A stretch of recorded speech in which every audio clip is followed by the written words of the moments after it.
ભારત માતા કી સરસ. અત્રે ધોરણ 10 અને 12 ના દીક્ષાંત સમારોહ અને શુભેચ્છા સમારોહમાં ઉપસ્થિત પીએમ શ્રી અનુભવ પ્રાથમિક શાળાના આચાર્ય શ્રી જિગ્નેશભાઈ પટેલ સાહેબ, સ્ટાફ મિત્રો, આજના દિવસે શુભેચ્છા લેવા આવનાર ધોરણ 10 અને 12 ના તમામ વિદ્યાર્થીઓ અને કેટલા તરફથી શુભેચ્છા આપનાર ધોરણ 9 અને 11 ના વિદ્યાર્થીઓ, આજે જે આપણે વિદાય તો ના કહેવાય, કારણ કે વિદાય કરીએ એના પછીના રસ્તા તો કે બંધ થઈ જતા હોય. ધોરણ 10 વાળા જે શુભેચ્છા લઈ જાય એમને ધોરણ 11 અને 12 માં ફરીથી જ્યારે પણ આવવાનું થાય ભણવા માટે, એમના માટે તો દ્વાર ખુલ્લા જ છે, એટલે આપણે એમને વિદાય આપતા નથી, શુભેચ્છા આપીએ. અને ધોરણ 12 ના વિદ્યાર્થીઓ જે બોર્ડની પરીક્ષા આપ્યા પછી અલગ અલગ ક્ષેત્રોમાં જવાના, પણ એમના જોડે શાળાનો નાતો ક્યારેય દૂર થવાનો નથી. આ શાળા તમારી જ છે. ગમે ત્યારે ગમે તે સમયે શાળાની જરૂર પડે, બરાબર, શાળામાં સ્ટાફની જરૂર પડે તો સ્ટાફ શાળા તમારા માટે હંમેશા મદદ માટે તૈયાર જ છે. એના માટે આપણે કદાચ તમને ખ્યાલ હોય તો હમણાં રજાઓમાં થોડા સમય પહેલા 1981-82 અને 1995-96 આ 2 વર્ષોના વિદ્યાર્થીઓ આપણી શાળામાં ભણેલા, તો કે અત્યારે અમુક તો રિટાયર પણ થઈ ગયા, એમને પૂર્વ વિદ્યાર્થીઓનું સ્નેહ મિલન આપ્યું. એ સ્નેહ મિલનનો જગ્યા અલગ અલગ જગ્યાએ હતું, પણ જ્યારે શાળામાં આવ્યા આપણી શાળામાં ત્યાં તમામ જગ્યાએ ફર્યા, બધું યાદ કર્યું, પોતપોતાના વર્ગમાં બેઠા, બેન્ચીસો ઉપર ફરીથી આનંદ લીધો અને ફોટા પાડ્યા. એટલે તમને અત્યારે એમ લાગતું હશે કે આ શાળામાંથી છૂટીએ તો સારું, ઘણાને એવું થતું હશે, પણ થોડા સમય પછી તમને યાદ આવશે કે ના ભાઈ, અમે જે નૂતન ગાડીમાં અભ્યાસ કરતા હતા, અહીંથી નીકળતા હોય આવવાનું થાય તો ફરીથી તમે શાળાને જરૂરથી તમે યાદ કરશો જ, એવી હું આશા રાખું. હવે ઘણી બધી વાતો સાહેબોએ કરી, વિદ્યાર્થીઓએ તમને ઘણું બધું કહ્યું, ઘણા પંક્તિઓ આપણે સાંભળી, બરાબર, પણ હવે જ્યારે પરીક્ષા પર તમે જાઓ એટલે હું તમને એક નાની વાત કહું કે આપણે શું બનવાનું. તમે રસ્તામાં ક્યાંય જતા હોય તો તમને ક્યાંય પણ આખી ઈંટ જોવા નહીં મળે, ઈંટ મકાન બનાવવાની આખી તમને જોવા નહીં મળે, અને ઈંટોના ટુકડા ગમે તે જગ્યાએ પડેલા હશે. કેમ? આખી ઈંટને ગમે તે લઈ જાય અને તેની યોગ્ય જગ્યાએ મુકાવણી કરી દેશે, જ્યારે ટુકડાની જરૂર પડતી નથી. તો આપણે શું બનવું? આપણે આખી ઈંટ બનવું કે આપણે રોડા કહીએ, ટુકડા શું કહીએ આપણે? રોડા.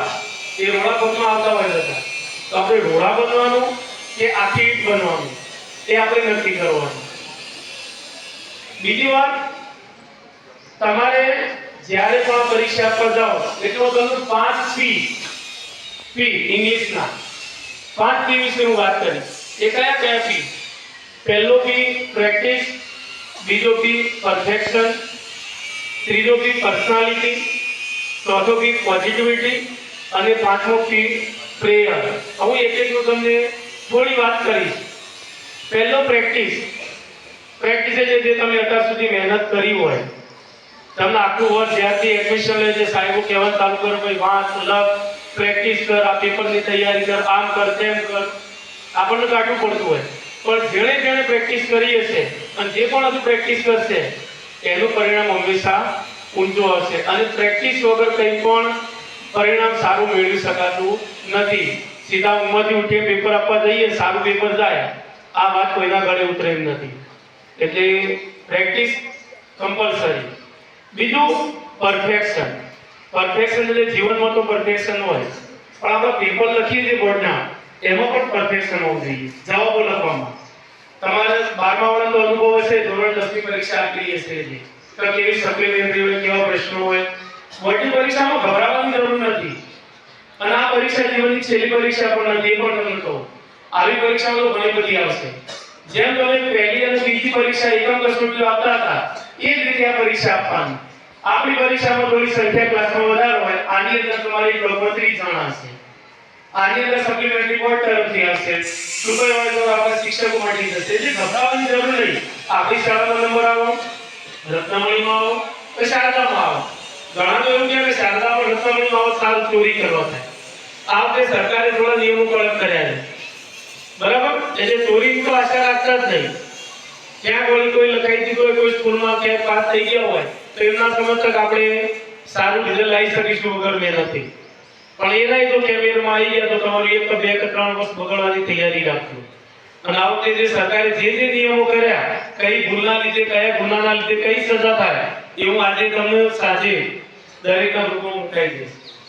તો પરફેક્શનની વાત આવી તો દરેકને પેપરમાં 5 વિભાગ આપતા હોય, ખબર છે, A B C D E, બરાબર? 10મા વાળા તો 5-4 વિભાગ પણ A B C D. હવે તમે જ્યારે પણ નવો પ્રશ્ન અથવા નવો વિભાગ ચાલુ કરે છે, નવા પેજથી શરૂ કરવાનું. સારા અક્ષરે પેપર જોવા વાળો તમને ઓળખવાનું નથી. તમારું પેપર જે પણ પેપર ચકાસનાર હોય એ શિક્ષકને ખબર પડવાની કે આ નૂતન હાઈસ્કૂલનો વિદ્યાર્થી એક પણ જોઈ માર્ક્સ આપવાનો તમારી જવાબદારી. હવે તમારી જવાબદારી તમે જે સારા અક્ષરે એવું નહીં, ઘણા તો શું કરે, લીટીઓ છોડવાનું કામ કરે. હું જેટલી વધારે લીટીઓ છોડું એટલા માર્ક્સ વધારે આવે. ત્યાં વજન ઉપર માર્ક્સ મળતા નથી, આ યાદ રાખજો. સપ્લિમેન્ટરી એટલી 24 પેજની આવે મોટી, તો તમે સારી રીતે લખો તો એક જ સપ્લિમેન્ટરીમાં આખું પેપર પૂરું થાય. પૂરવણી લેવાની પણ જરૂર પડતી નથી. તો દરેક વિભાગ અલગ અલગ પેજ ઉપર લખો. તમને એક વિભાગની અંદર કોઈ પ્રશ્ન નથી આવડતો તો એ પ્રશ્નની જગ્યા છોડી દેવાની. એ પ્રશ્નની જગ્યા તમારે છોડી જ્યારે યાદ આવે તે લખવાનું.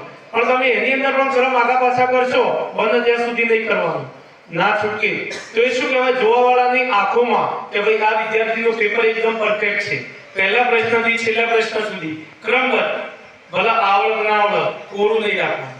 આ એક બીજી સૂચના. પેપરમાં આવડે કે ના આવડે ક્યાંય પણ કોરું મૂકવાનું નથી. પૂરેપૂરું લખવાનું. કંઈક લખ્યું હશે તો 1-2 માર્ક્સ આવશે. ક્યાંક નપાસ થતા હશે તો એને કંઈક લાવો ખેંચી નાખો. પણ તમે કંઈ જ ના લખ્યું હોય તો માર્ક્સ ક્યાંથી આપો? એ બ્લુ પેન લઈને તો બેઠા નહીં હોય પેપર જોવા માટે. એટલે પરફેક્શન તમારું હોવું જોઈએ. તો જેટલું પરફેક્શન સારું હશે એટલું તમારું પરિણામ સારું હશે. ત્રીજું તમારું પર્સનાલિટી. પર્સનાલિટી એટલે આજે જે બધા તૈયાર થઈને આવ્યા ઉમંગથી સવારના, કેટલો આનંદ હતો તમારા ઉપર, ચહેરા ઉપર જોઈએ કે ભાઈ આજે અમે વિદાય લેવાનો. ભાઈઓ તો આજે પેટ્રોલ કાઢી નાખ્યું ઘણાએ તો, અડિયો કાઢી, ખબર નહીં કોને બતાવતા થાય, બરાબર? આ તમારી પર્સનાલિટી તમે અહીંયા બતાવવા આવ્યા. હવે હાલ વાત કરી કે જ્યારે પેપર તમારું ચેક થતું હોય એટલે તમારું કોઈ શિક્ષક ઓળખવાનો નથી આ કયા વિદ્યાર્થી. તો તમારી પર્સનાલિટી કઈ રીતે ખબર પડે? તમે જે પેપર લખ્યું હોય, હાલ વાત કરી, એ પેપર સારું લખેલું છે અને એના આધારે એના ઉપર કેવી છાપ થાય. ઘણી વખતે અમે પેપર જોવા જઈએ તો સારું પેપર આવે તો મજા આવે પેપર જોવાની, 1-2 માર્ક્સ વધારે આપવાની ઈચ્છા થાય. પણ અમુક તો એ વેટ વાળી હોય, વંચાતું ના હોય, વિકલ્પોની જગ્યાએ ખાલી સૂચનાઓ લખી હોય તો એમ થાય કે જવા તો ભલે નપાસ થતો. આ શું કહેવાય? તમારી પર્સનાલિટીની અસર. એટલે તમારી પર્સનાલિટી બતાવવાની. બીજી વાત, આપણે કોઈ પ્રસંગમાં જઈએ, આજે જેમ તમે નવા કપડાં પહેર્યા, કોઈ લગ્ન કે કોઈ પ્રસંગમાં જઈએ તો જૂના કપડાં પહેરીએ કદી? કેમ નવા કપડાં પહેરીએ?